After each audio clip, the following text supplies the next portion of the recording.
नमस्कार दोस्तों, स्वागत है आपका एक और क्राइम स्टोरी में। दोस्तों, मैं बात कर रहा हूं बिहार के कटिहार की, जहां पर रमेश मंडल नाम का एक शख्स पूरी रात अपनी साली के साथ सोता रहा। उसे ये पता नहीं चला कि उसके बगल में जो सोई है वो साली है या फिर उसकी बीवी है। वो बीवी की तरह पूरी रात जो है अपने साली के साथ सोता रहा और वो हर काम जो करता रहा जो वो अपने बीवी के साथ करता था। लेकिन जब सुबह होती है, जब लोगों को पता लगता है, तब जाकर ये बात जो है वो खुलती है और इस राज पर से पर्दा उठता है।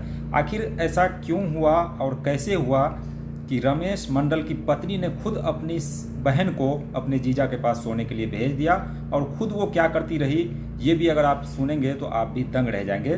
दोस्तों, ये कहानी बिहार के कटिहार की है, जहाँ पर रमेश मंडल नाम का शख्स, एक लड़का होता है जिसकी शादी करीब 1-1.5 साल पहले होती है बिहार के कटिहार में।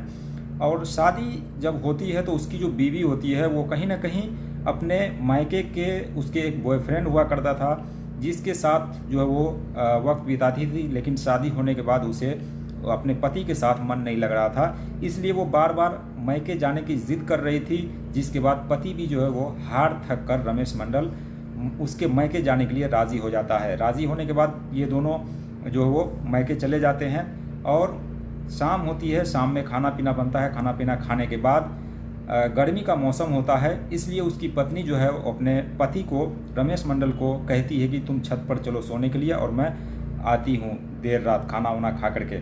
तो रमेश मंडल चला जाता है सोने के लिए और उसकी आंख लग जाती है। जिसके बाद उसकी जो पत्नी होती है, क्योंकि उसके मन में कुछ और ही चल रहा था, उसकी जो पत्नी होती है वो अपने बहन को उस जीजा के पास सोने के लिए भेज देती है, जो कि जिसकी उम्र लगभग 14 या 15 साल के आसपास होगी।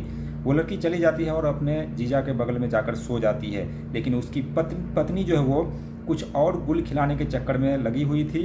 वो भी छत पर जाती है। उसके घर के बगल में जो छत होता था, उसी पड़ोसी का एक लड़का हुआ करता था, जिसके साथ उसका अफेयर शुरू से चल रहा था, शादी से पहले से। तो अपनी बहन को अपने पति के पास सुला देती है और खुद जाकर के अपने बॉयफ्रेंड के साथ सो जाती है। पूरी रात ये लोग हस्बैंड वाइफ की तरह जो वो रात गुजारते हैं। उधर जीजा जो है अपने साली के साथ संबंध बनाता है पूरी रात अपनी बीवी समझकर, और इधर उसकी जो पत्नी है दूसरे की बाहों में जो है वो सो रही थी। पूरी रात गुजर जाती है। जब सुबह होती है, सुबह होने के बाद जब इन लोगों की आंख खुलती है तो रमेश मंडल देखता है कि उसके बगल में उसकी पत्नी नहीं बल्कि उसकी साली है। और जब वो इस चीज़ को नोटिस करता है, फिर वो खड़ा होकर जब देखता है तो बगल वाले छत पर उसकी पत्नी उसके बॉयफ्रेंड के साथ सोई हुई थी, जो कि शादी से पहले से उसका बॉयफ्रेंड हुआ करता था, उसके साथ सो रही थी। जिसके बाद रमेश मंडल जो है वो अपनी साली को जगाता है और ये सारी बातें उस घर में सभी को बताता है। लेकिन होना क्या था, क्योंकि दोनों के साथ जो वो गलत हुआ था, क्योंकि ये अपनी साली के पास सोया था, ये भी बात वो नहीं बता सकता था।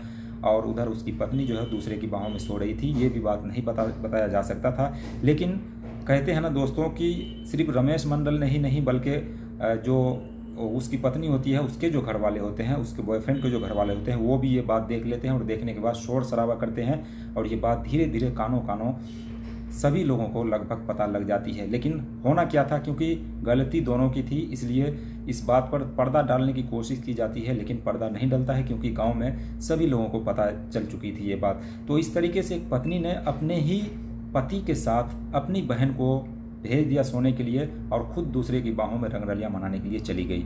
तो दोस्तों, ये थी कहानी। और इस कहानी को लेकर जो है इस कहानी को बनाने का मकसद किसी की भावना को ठेस पहुंचाना नहीं, बल्कि आप सभी को जागरूक करना है कि ऐसी भी लड़कियां होती है, ऐसी भी पत्नियां होती है जो शादीशुदा होने के बावजूद उसके मन में किसी और लड़के का ख्याल चल रहा होता है।